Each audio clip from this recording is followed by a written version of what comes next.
Hola, it's Beto here, your daily divinity coach. Here for episode number 40 of my weekly series, Sunday Weekly Revival.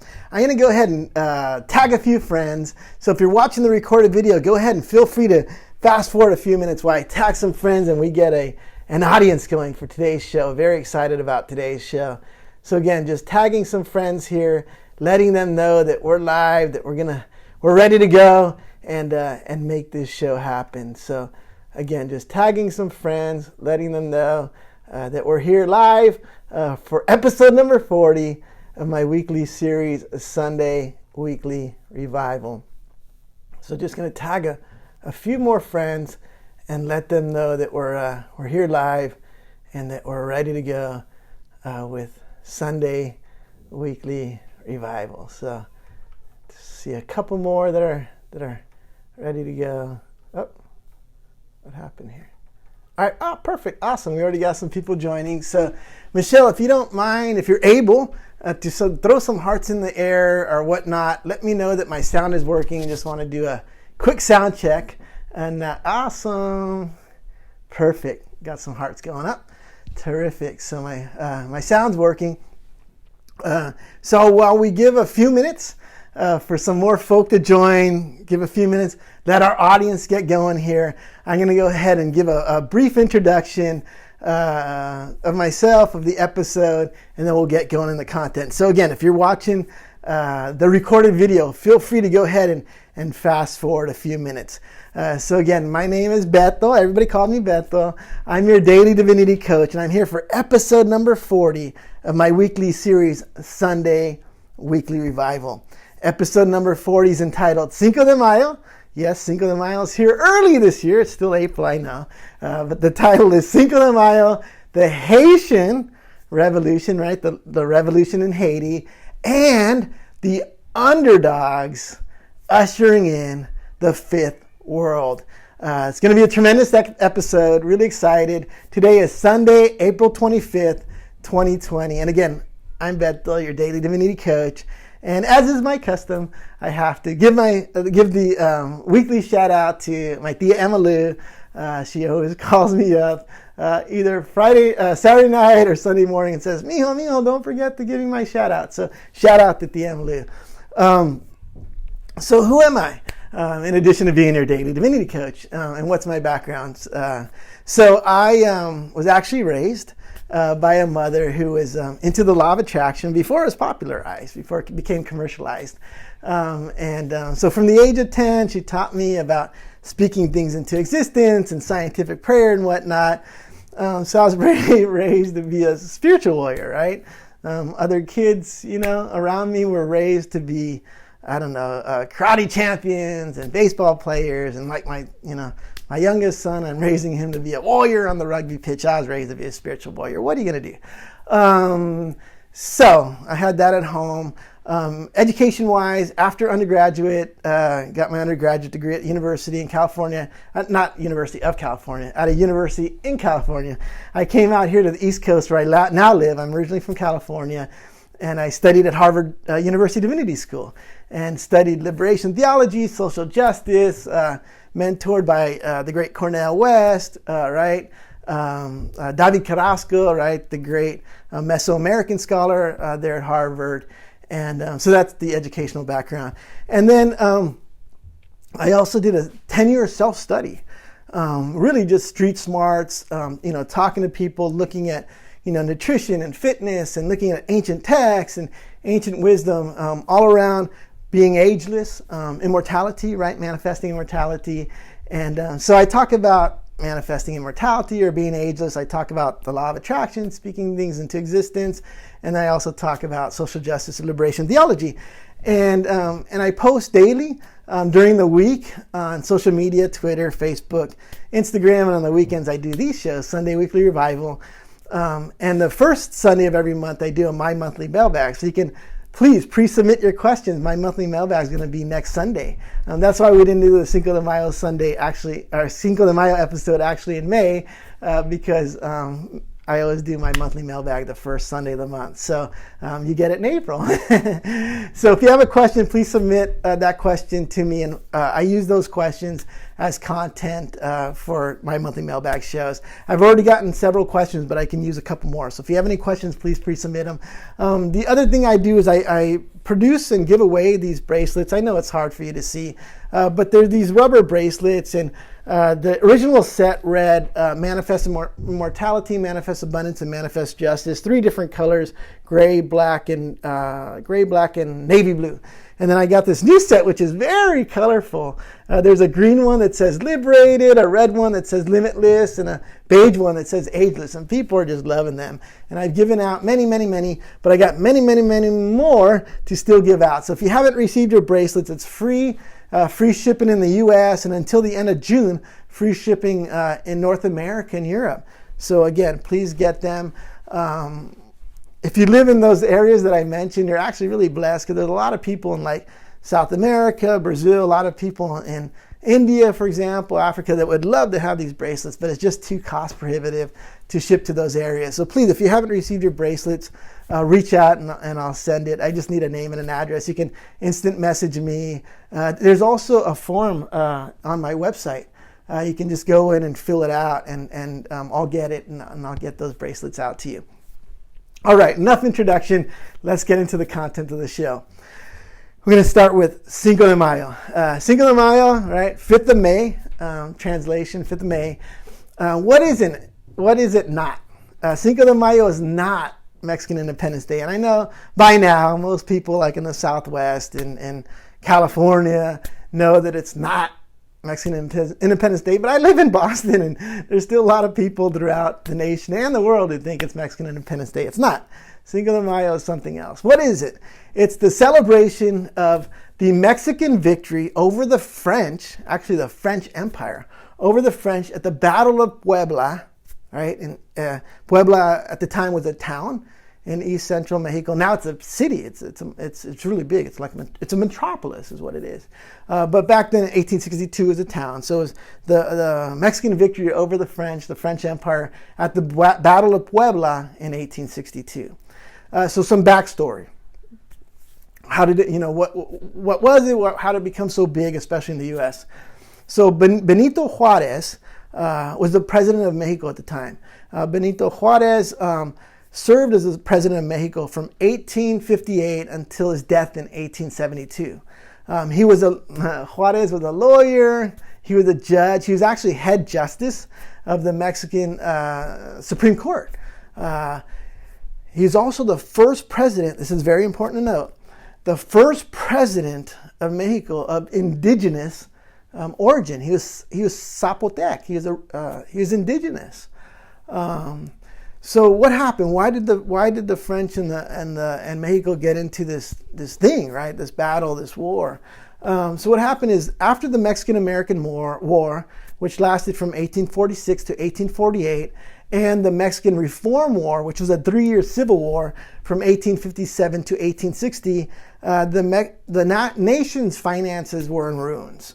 As a result, they couldn't pay back their debts, their foreign debts. So President Benito Juarez, on July 17, 1861, suspended all foreign debt repayments. He said, we got to get our finances together, and so we're going to have to suspend debts for 2 years while we get our finances together. Well, not everybody liked that, right? Particularly the three of the empires at the time. The Brits, right? Britain didn't like that. Spain didn't like that. And especially France did not like that. They wanted their money. And so what did they do? The empires, the British Empire, the French Empire, and the Spanish Empire, they sent troops. They sent troops across the Atlantic into Mexico to demand repayment, to collect their money. Well, the Brits and the Spaniards ended up making arrangements, right? They agreed to deals and for repayment, and then they left, right? They said, okay, we're out of here. We got some agreements in place, some arrangements in place. That's fine. And so they left the country. They left Mexico, but not France. France had other intentions. So what were their intentions? So Napoleon III, right? Napoleon III, he was the first president of France. He was duly elected president of France, but constitutionally, he couldn't be re-elected. So he, from 1848 to 52, he served as president. But then, because he was going to have to give up power, and we know what that's like, because we had one of those guys here not too long ago in the U.S., right? One of those presidents who didn't want to give up power. So what Napoleon III did is he took power, and he ended up declaring himself Emperor of France. He didn't give up power, and so he wanted to conquer, right? He wanted to conquer. That's what these guys do. And so these fourth world guys. And so Napoleon III wanted to conquer Mexico. So he didn't just send his troops in for repayment of debt and collect payment, right, as debt collectors, but as conquerors. And so the Battle of Puebla was pivotal in the fight, right, the fight against the French, because what happened was at the Battle of Puebla, it depends on this. I read different sources, right, in preparation for this episode. Some sources said there's 6,000 French troops. Some sources said there's 8,000 French troops that attacked Puebla. So somewhere between 6,000 and 8,000 French troops attacked Puebla. Again, Puebla at the time was a town. Now it's a metropolis. There's 1.5 million people just in the city of Puebla, 3.25 million in the metro area. But at the time it was a town. So between 6,000 and 8,000 French troops attacked Puebla. Well, the Mexican forces weren't that big, right? They weren't that large. It was between 2,000 and 4,000 Mexican troops. So they were outnumbered by somewhere between 1 to 3 and 1 to 2. But just as importantly, if not more importantly, they weren't as well armed, right? They weren't as well armed as the French troops, right? The French troops had heavy artillery. They had all these arms. The Mexican troops, many of them were of indigenous background. So they're indigenous Mexicans, they're mestizos, right? Mixed Mexicans that were fighting in the army. And they, a lot of farmers, and they just weren't as well equipped to fight as the French, right? The French was an empire. They had heavy artillery. But nonetheless, they defeated the French Empire right there at the Battle of Puebla on Cinco de Mayo, 1862. And they were led, interestingly enough, by a Texas-born, yes, I said Texas-born, by a Texas-born general, Ignacio Zaragoza. He led that Mexican campaign that defeated the French at the Battle of Puebla. And the Puebla at the time of the battle was actually named Puebla de Los Angeles. And they ended up changing the name in honor of Zaragoza, and they named it Puebla de Zaragoza because he was the Texas-born general who defeated the French there at Puebla. The battle only lasted one day. It started at daybreak and ended in the evening, early evening actually. The French lost over 500 soldiers. The Mexicans lost less than 100. So it was really, what it was a great symbolic victory for Mexico, for Juarez, but it wasn't the oust. The French didn't just lose that battle and retreat all the way back to France. No, that's not what happened. But it was a symbolic victory because the French at that time, according to my sources, hadn't lost a battle in like 50 years, 5 decades. So it's like a big deal, right? The Mexicans beat the French. Unbelievable. So what Juarez did is 4 days after the Battle of Puebla, he announced that the anniversary of the battle was going to be a national holiday. Well, it actually is not. In Mexico, it's not a federal holiday. It is celebrated, but it's not a federal holiday. It is, however, an official holiday in the state of Puebla, and in neighboring Veracruz, in the neighboring state of Veracruz, it is a full holiday. It's no work day, but not a federal, right? Not across the nation. Yet again, it's celebrated. So how did Cinco de Mayo become so popular in the U.S., right? So what happened is actually the year after the battle. So the battle's in 1862. 1863, right? Cinco de Mayo, 1863. In California started celebrating they started celebrating Cinco de Mayo. But it was really in 1960s. That was the pivotal moment. 1960s is when the Chicano activists decided to raise awareness of Cinco de Mayo. And the reason why is they really identified. They identified with the holiday. They identified with the Battle of Puebla. They identified with Juarez, right? The first president of Mexico of indigenous origins. He was Zapotec. They identify with the underdogs, right? The underdog Mexican troops that defeated the empire, right? The European invaders. So they're into it, right? They identify with Cinco de Mayo. So they're the ones who really started to make Cinco de Mayo popular, right? Especially amongst the Chicano communities. And then what happened? And then in the 1980s, things changed, right? Things changed in the 1980s because certain corporations saw an opportunity to capitalize, right? To make money, right? Make money off Cinco de Mayo. And particularly the beer companies. And so today, for example, Cinco de Mayo, the holiday rivals the Super Bowl. It rivals St. Patrick's Day in beer sales. I mean, these guys make a lot of money off Cinco de Mayo. So that's really, what propelled Cinco de Mayo into the consciousness of the nation and the world, as people throughout the world now celebrate Cinco de Mayo. But again, it was really a symbolic victory against the French, because that was in 1862.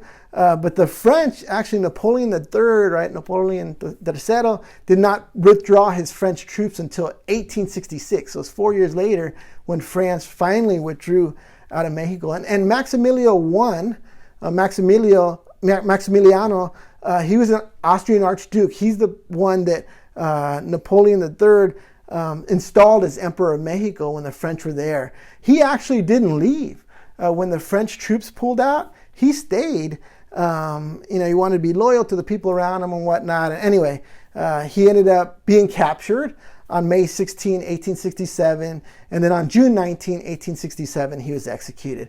So that completely ended the French occupation of Mexico when Maximiliano I was executed.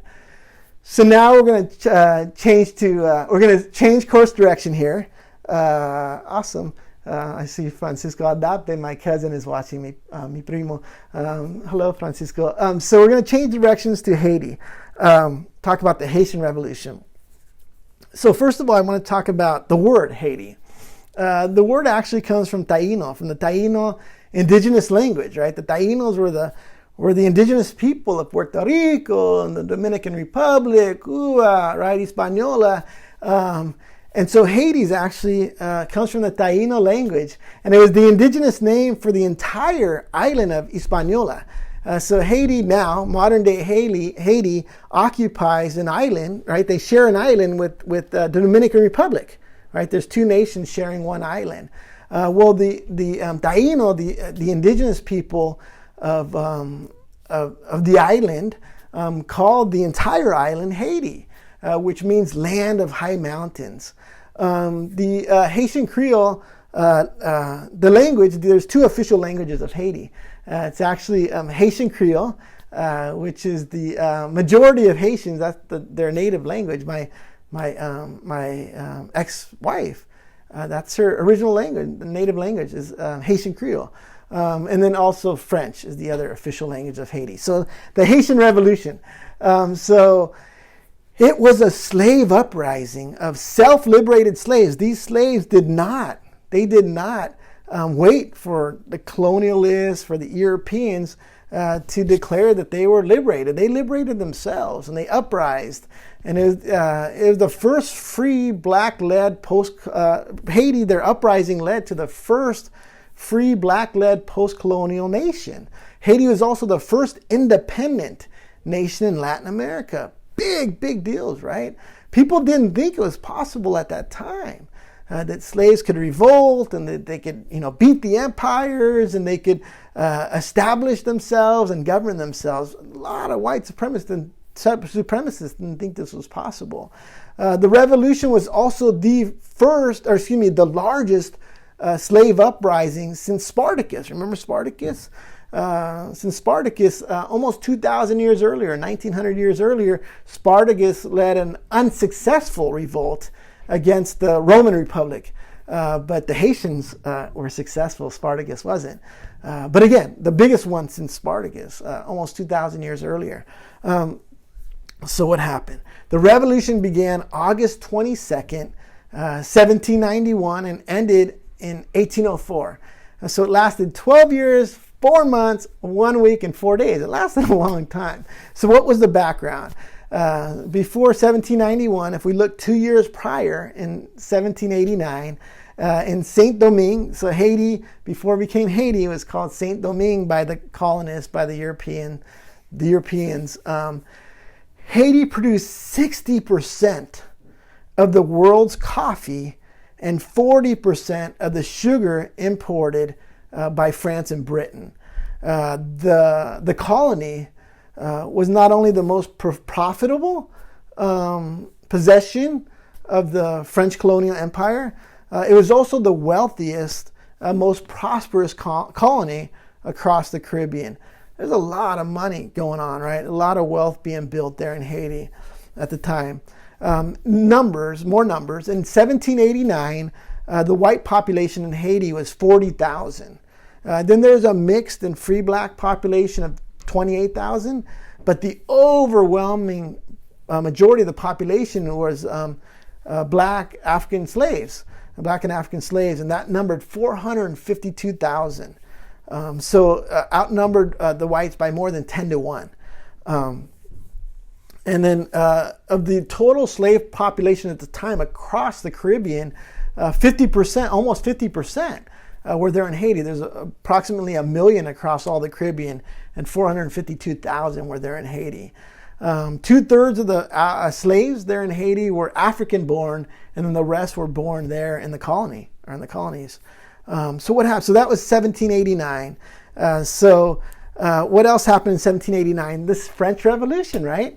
The French revolutionaries declared all men free and equal. That happened in 1789, the 26th of August, 1789. So that's the backstory leading up to the Haitian Revolution. So what happened on 21st of August, on 1791, there were thousands of slaves attended a secret voodoo ceremony. And then and this was in the evening. And then later that night, they began to kill their masters. And they plunged Haiti, at the time Saint-Domingue, into civil war. And within the next 10 days, these self-liberated slaves, again, they didn't wait for the colonists. They didn't wait for the Europeans to liberate them. They liberated themselves. They ended up taking control of the entire northern province of Saint-Domingue, or modern-day Haiti. And then within weeks, their numbers just swelled. Within weeks, they had 100,000 slaves that were participating in this revolt, in this uprising. Interesting to note, at the time, right, or in 1791, the Haitians that were uprising, they weren't looking to free themselves from the French, right, the French Empire.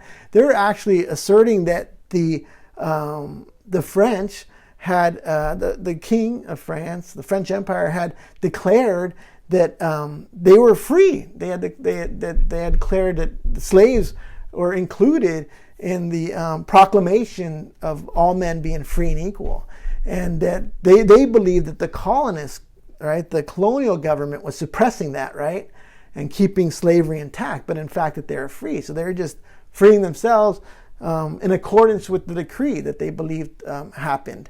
So by 1792, so a year later, the rebels now controlled 1/3 of the island. So what happens in France? So France is determined now to end the revolt. They're like, this thing's getting out of hand. We got to end it. So they end up saying that they end up abolishing slavery. Right? They end up abolishing slavery, and they send a new government from Paris to Haiti, to Saint-Domingue, to abolish slavery. They're like, it's over. Like, we got to get this under control and get things back together. The violence out of hand. So that's what they do, right? They abolish slavery, and they grant civil and political rights to free men of color throughout the colonies. And this was shocking. It sent shock waves throughout Europe. It sent shock waves throughout the U.S. People couldn't believe this was going on, right? Because the white supremacists were like, how could you do this? They can't govern themselves. They can't be liberated. So the French were ahead of the game on this. And when you look at what European mindset was, when you look at what the U.S. was up to, right? But then a year later, France actually declared war on Great Britain. So things start to get complicated now, right? So then Britain and Spain end up joining the war in Saint Domingue in Haiti. So Toussaint Louverture, I hope I got that right. My ex-wife, I prepared. And she said that I said it to her just before I got on air, and she said that I said it right. But anyway, Toussaint, he had been fighting with the Spanish, but the Spanish weren't willing to abolish slavery, to end slavery. So Toussaint, he's a self-educated, he had been a former slave, but he was now free. He decided to take his forces and join the French army, and he was awesome. He was a mighty military person with incredible expertise and skill. He had the troops. He had taught them well. The Brits were like, oh my God, like they were astonished by his military might. And so Toussaint joined the French in the battle against the Spanish, right? Who he had been fighting with, and Britain. It didn't take long for Spain to bail out. They bailed out pretty soon thereafter. But the Brits continued, and they were determined. To take over Saint Domingue, Haiti, and their real intent was to reestablish slavery. They wanted to reestablish slavery in Haiti, in Saint Domingue, but they kept losing troops, primarily to yellow fever. When they finally pulled out, they apparently lost around 100,000 troops that were killed in battle, but also many that were killed by yellow fever or debilitated by yellow fever. So anyway, Toussaint, he's fighting on behalf of the French army, and them and yellow fever is taking out the British forces, and finally the British forces agree to leave. They agree to evacuate Haiti. They agree to evacuate Saint Domingue, but it wasn't. The deal was that Toussaint wouldn't support any slave revolt in Jamaica. So what they're going to do is pull out of Haiti, out of Saint Domingue, and go protect their colony in Jamaica, right, where they still had slavery and still had their thing going on. So Toussaint said, "Okay, I won't support any slave uprising in Jamaica." And so then they ended up completely pulling out. So the British are out now. So then what does Toussaint do at this point? Well, he declares himself, he puts together a constitution, declares himself governor for life, a free, sovereign black nation. That's what he ends up doing. Well, guess what? The French didn't like that too much. Who didn't like that? Napoleon Bonaparte, right? Napoleon I didn't like that too much, that they declared themselves free, right? Free from France. Toussaint did this, their own sovereign state, their own sovereign nation state. So Napoleon I decides to send troops into Haiti, into Saint Domingue. And what the troops didn't know was that there was a secret pact that they were going to reestablish slavery in Haiti. Napoleon Bonaparte, Napoleon I wanted to reestablish slavery there in Haiti, in Saint Domingue. And obviously the Haitians didn't take kindly, and there was battles and whatnot. But they ended up winning. The Haitians ended up winning, but not before Toussaint was captured. He was deceived into being captured. Then he was sent to France, and he ended up dying in a French prison. But he's still considered the father of the Haitian Revolution, right? The father of modern day Haiti. So it was in January 1st, 1804, when Haiti officially became independent and officially was no longer a colony. Interestingly enough, in the U.S., Thomas Jefferson at the time was the president. He was a slaveholder. And he didn't like what was going on in Haiti. He was scared that if he established diplomatic ties with Haiti, that the slaves in the U.S. Would hear about this, and they would start uprising. There would be revolts in the U.S., and so he refused. He refused to establish diplomatic ties with Haiti. He also punished them. He put an economic embargo in place, and that embargo lasted from 1804 until 1862, when the U.S. finally recognized Haiti and established diplomatic ties with Haiti. So what does all this have to do with ushering in the fifth world? I'm going to start with this. I was asked an awesome question before this episode. Somebody asked, Beto, if we are the underdogs, right? The Cinco de Mayo, right? The underdogs, right? The underdog Mexican forces beat the French Empire, right? In Haiti, right, is the underdogs, right? The slaves, the former slaves that beat back the French. They beat back the Brits, right? Beat back the Spanish, right? It's all about the underdogs, this episode. So, Beto, if we are the underdogs now, right, who are ushering in the fifth world, who are the overdogs? This is what this person wanted to know. Who are the overdogs? Great question, right? Who are the overdogs trying to stop us from ushering in the fifth world? Well, there's many overdogs, but primarily in this case, it's really the Silicon Valley billionaires, led by themselves, including Peter Thiel. He's one of them, Peter Thiel. And I've talked about Peter Thiel in the past. I'm not going to go into Peter Thiel, but these Silicon Valley billionaires are investing millions of their own money, billions of other people's money, and it could be your money, into trying to manifest immortality, into trying to become ageless. So they're, in this case, the overdogs, right? We're the underdogs. However, this is a spiritual revolution, right? It's a spiritual war. So the Silicon Valley billionaires think they can win the race, right, to manifest immortality and become ageless because they got the economic power, right? They got the money, right? They got billions of dollars. They got the political clout, right? They got the connections in the world's governments, right?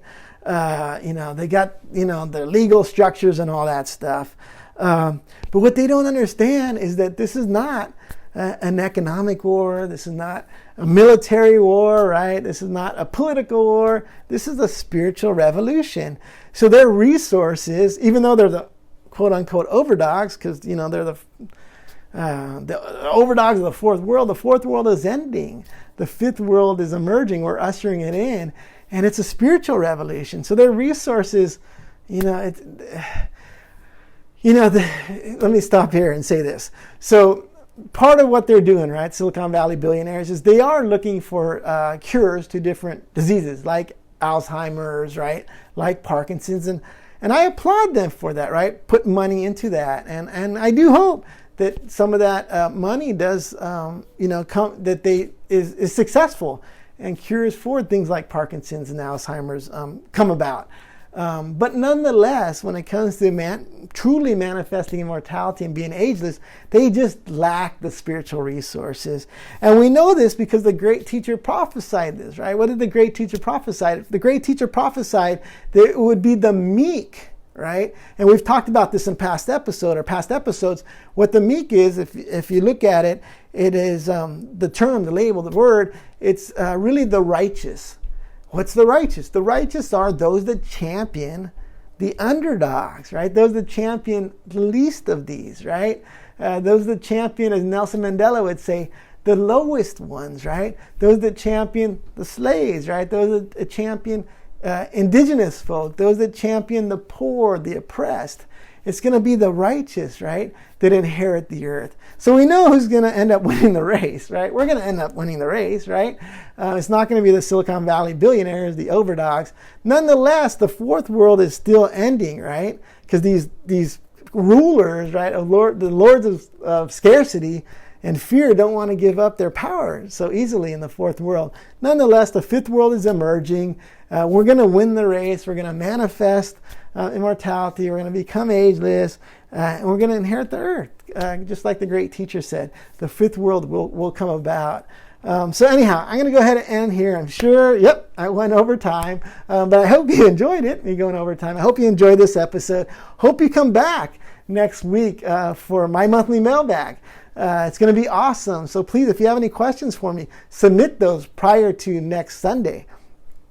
And I'll use your questions as content. I've already gotten a few and they're awesome, but I could use a few more. So I'm going to go ahead and end here. Please know that I'm truly grateful for all your support, excuse me, for you joining live, and I hope you'll be back next Sunday. I'm going to go ahead and turn off now. Thank you so much.